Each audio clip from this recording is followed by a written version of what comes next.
Hey, beautiful souls! And yes, that means you tuning in from wherever you are, in the car, at home, or even doing your nightly scroll.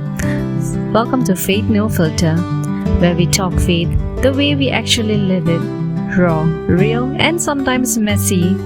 I'm your host Siobhan, and today we are diving into a week that's often misunderstood, sometimes overlooked, but always powerful. Yep, that's Holy Week it is. But not like how you might seen it on Instagram or forwarded in a church group chat. So grab your kopi or teh tarik and let's get real about what this sacred week actually means, especially for us here in Malaysia. So let's be honest for a second. When you hear Holy Week, what pops into your head? Be real with me. For some of us, it's yay, long weekend. Maybe you're thinking seafood galore because no meat on Friday, can?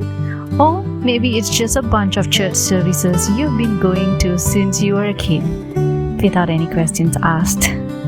But have you ever paused to think, what's the real story behind all this? Like beyond the traditions, beyond don't eat meat thing? Why does this week matter so much? Alright, jom kita break it down. First starts with Palm Sunday, kicks it off. And no, it's not just about waving leaves in church. This was when Jesus entered Jerusalem like a king, people cheering, waving palms, shouting Hosanna. But here's the twist. Within days, that same crowd, they turned on him. Then we have got Monday to Wednesday, quiet days. But these were Jesus' final days of teaching, reaching out, loving people, even though he knew what was coming. Followed by Maundy Thursday. This one is heavy, the Last Supper. Jesus breaks bread with his closest friend, knowing full well one of them would betray him, and still, he chooses to love. And don't forget, he washes their feet. Can you imagine? The Son of God doing something that low-key and humble? Then comes Good Friday, a day of silence, sorrow, sacrifice. We remember how Jesus suffered, was mocked, beaten, and crucified. And here's the part that hits hardest. He did it willingly for us.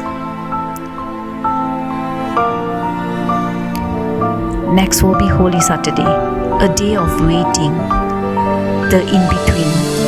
Jesus is in the tomb. It's quiet, it's heavy, but it's also pregnant with hope. Because it's Easter Sunday? That's the victory, the comeback. Jesus rises, not just for himself, but for all of us, to remind us that darkness never wins forever, not in faith, not in life. So how do we make this real in our lives, not just ritual? First, we reflect. Maybe that's through prayer, quiet time, or journaling. Then we reset. Cut out the noise, distractions, maybe even social media for a bit. And don't forget the basics. Fasting, not just food, but anything that pulls us away from God. Followed by confession. Yep, bring all your messy, broken parts to God. He can handle it. Next will be Mass and services. Even if it's been a while, go.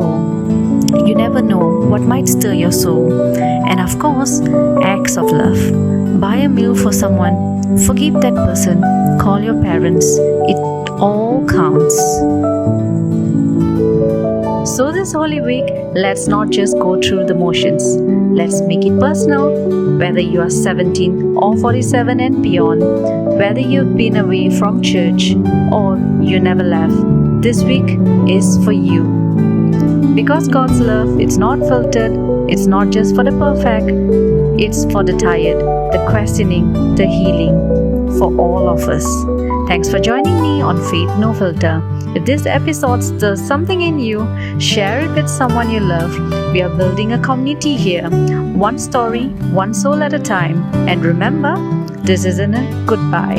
It's just until next time. Stay rooted, stay real, and above all, stay faithful.